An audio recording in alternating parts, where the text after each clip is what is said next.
Cut off physical cut off কেতিয়া দিব একদম মানে তোমালোকৰে নহয় মোৰো মানে এনেকুৱা এটা মানে চিন্তা হৈ গৈছে যে কেতিয়া দিব লাগে সোনকালে। নমস্কাৰ, মই পৰাগজ্যোতি। আজি সেই কাট অফক লৈ অলপ আলোচনা কৰিবলৈ আহিছোঁ, কাৰণ একো আপডেট অহা নাই এতিয়ালৈকে। মাজতে 2খন ফেক ন'টিচ ওলালে, তাৰপিছত আৰু তাৰ বাহিৰে বেলেগ একো ন'টিচ ওলোৱা নাই।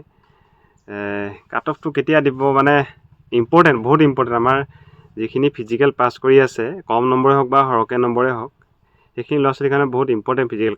কাৰণ ফিজিকেল কাট অফটো মাৰি দিলে কি হ'ব, যোনে নেপালে, যোনে পালে, নোপোৱাখিনিয়ে কমচে কম SSC GD কাৰণে ভালকৈ মানে নিজৰ 100% দিব পাৰিব। আৰু যিখিনিয়ে পুলিচৰ কাৰণে চিলেক্ট হ'ব, যিখিনি ৰিটেন দিব পাব, সেইখিনিয়ে পুলিচৰ কাৰণে 100% দিব পাৰিব।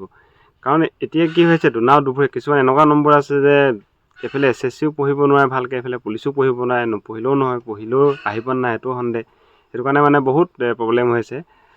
সেইটো কাৰণে ভাবিছোঁ মানে সোনকালে দিয়ক। কাৰণ মই আজিকালি ডেইলি SLPRBত এবাৰ হ'লেও এবাৰ চেক কৰোঁৱেই। তোমালোকেও কৰা চাগে, কিছুমানটো দিনত 3-4 বাৰো কৰি দিয়ে। মই আজিকালি ডেইলি কৰোঁ, আহিছে নেকি, কেতিয়াবা ৰাতি কৰোঁ বা কেতিয়াবা ৰাতিপুৱা কৰোঁ, মানে আহিছে নেকি। কাৰণ মই ভাবিছিলোঁ কি ডিচেম্বৰ লাষ্টত দিব, কিন্তু ডিচেম্বৰ লাষ্টত নিদিলে, জানুৱাৰী 1মত দিব লাগে। এতিয়া জানুৱাৰী 1মতো বৰ্তমান আজি 4 তাৰিখ হৈ গ'ল, কিন্তু এতিয়ালৈকে একো নাই দিয়া। কি ভাবা তোমালোকে, মানে কেতিয়া দিব? মোৰ মতে 15 তাৰিখৰ আগত দিব পাৰে। 15 জানুৱাৰীৰ আগত ৰিজাল্ট দিয়াৰ সম্ভাৱনা আছে, 90% চান্স আছে। কাৰণ মাজত কিয় ড্ৰাইভৰ টেষ্টটো আছে, সিহঁতৰ ড্ৰাইভৰ টেষ্টটো ৰিটেনৰ আগত পাতিব লাগিব।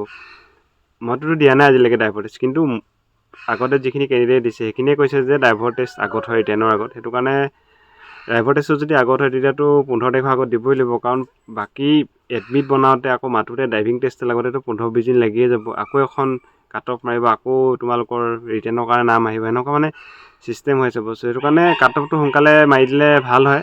তোমালোকে কাম কৰিবা, SLPRBত এটা নম্বৰ আছে, SLPRB চাৰ্চ কৰিবা, তাত এটা নম্বৰ আছে, তাত তোমালোকে একবাৰ ফোন কৰি চাব পাৰা, এবাৰ তাত সুধিব পাৰিবা। তাত সুধিলেহে মানে হয়তো কথাটো অলপ কাণত পৰিবগৈ পাৰে, আগবাঢ়িব পাৰে।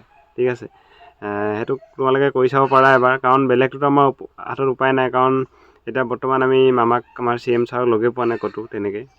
সেইটো কাৰণে তোমালোকে সেইটোৱে কৰা। কাৰণ CM ছাৰে বুজি নাপায় কেনেকুৱা আমাৰ হেৰিটো হৈছে, পৰিস্থিতি হৈছে। তেওঁৰ মতে যাতে কামাণ্ডো এতিয়া ইণ্টাৰভিউ এতিয়াও হৈ আছে, সেইটো কাৰণে কামাণ্ডো ফিজিকেল হোৱাৰ পিছতহে মানে পাতিম বুলি ভাবি আছে। কিন্তু মাজত যে এইখিনি চলি আছে সেইখিনি গম নাপায়। সেইটো কাৰণে কৈছোঁ, তোমালোকে সেই নম্বৰটো তোমালোকে কণ্টেক্ট কৰা, সোধা যে কেতিয়া দিব, কি কথা। কাৰণ প্ৰব্লেম হৈছে চবৰে, যিখিনিতো ভাল নম্বৰ পাইছে সেইখিনিতো টেনশ্যনেই নাই। ঠিক আছে, তেনেকৈ ভিডিঅ' নাই, আপডেটো নাই, সেইটো কাৰণে ভিডিঅ' দিয়া নাই। ভাবিলোঁ আজি এটা দিওঁ। 15 তাৰিখ ধৰাচোন, 15 তাৰিখে দিব পাৰে। ঠিক আছে, আজি ভিডিঅ'টো ইমানতে শেষ কৰিছোঁ। ধন্যবাদ।